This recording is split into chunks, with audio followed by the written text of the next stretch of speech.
Hello again. So I've set up this YouTube channel, for people who, don't understand vaping, things like that. So, a bit of a vaping 101.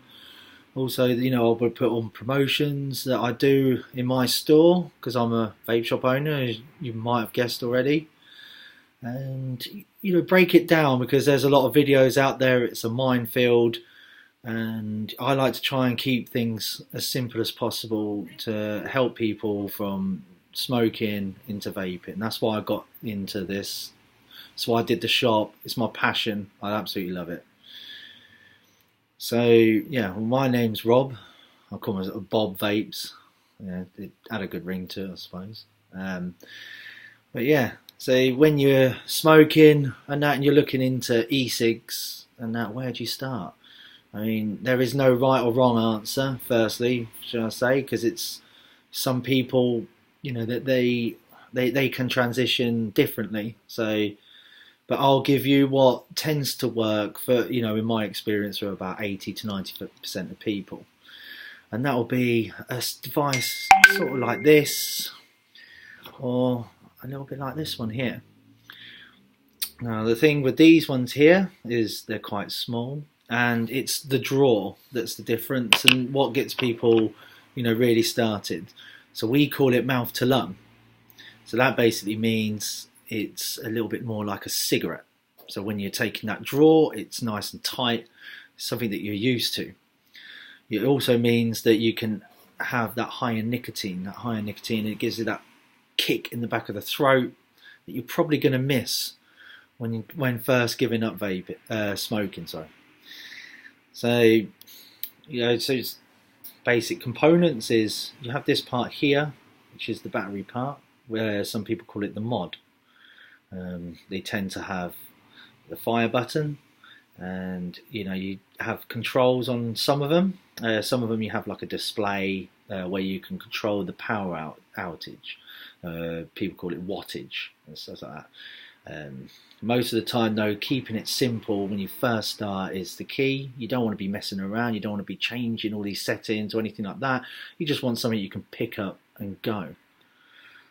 So yeah, this part here we call the tank, and also inside has something we call the coil. And this part here is the little drip tip. So this is your mouthpiece. The coil inside is something that you do have to maintain every now and then, but it's with these sort of devices, it's so simple. You would unscrew here. This is on this device anyway. Unscrew that part there, and you would pull that coil out, and then you get a new one. You push a new one in. It's as simple as that. That's your coil changed. You would then fill your liquid up from the on this one. It's from the top. You pour it down the side and then put that in, and then when it's a new coil you tend to leave it for about 5 minutes, let that soak in, because there's a load of cotton inside there surrounding that coil. You let that cotton soak up, get all that juice in, because if you do press that fire button when you put it back on straight away, that cotton might be dry, or probably will be dry. You're going to get a nasty burnt hit. You don't want that, and that can put people off. Also, some people in that tend to go a couple of cigarettes a day, keep like one or two of their favourite cigarettes, and some people can literally stop straight away. Again, no right or wrong way.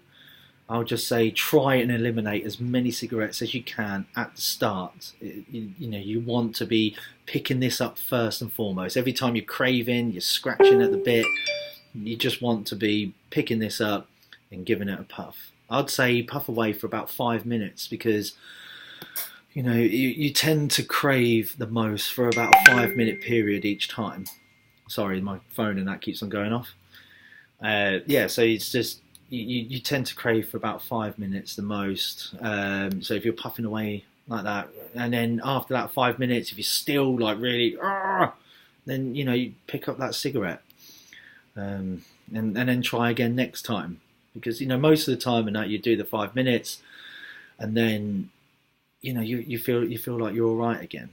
So in terms of flavors, I mean, my experience again, you've got all these weird and wacky flavors. You know, you can have like banana custard, and you know, these weird and wonderful ones that you can smell. Normally in that, a tobacco, a base tobacco or base menthol, depending on, you know, sort of what you prefer, is normally the best way about it. The reason being is a lot of people and tend to find them a little bit too sweet in the end. So if you have like a berry or something like that, it might taste nice the first few puffs, but then after a while it can get a bit overpowering when you're first starting this. But again, that's not a rule, and some people they pick up a berry or a custard or something, they like it straight away.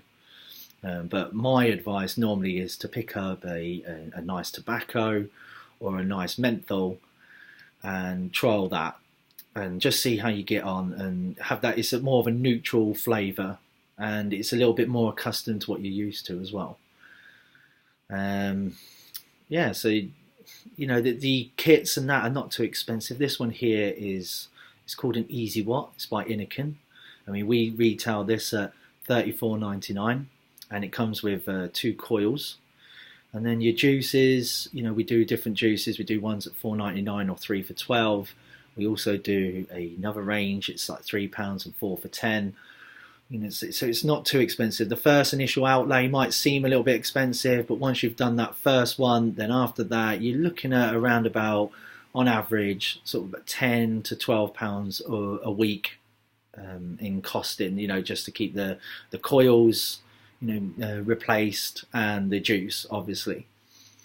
So yeah, I hope you find this at all helpful, and you know, leave a subscribe and comment of any other videos you'd like to see done. If you'd like to see more, you know, basics, you know, of different devices or anything like that, because that's what I want from this channel. I just want to keep everything as simple as possible, so anyone who is quite new to it can, you know, learn the absolute basics. So ciao for now.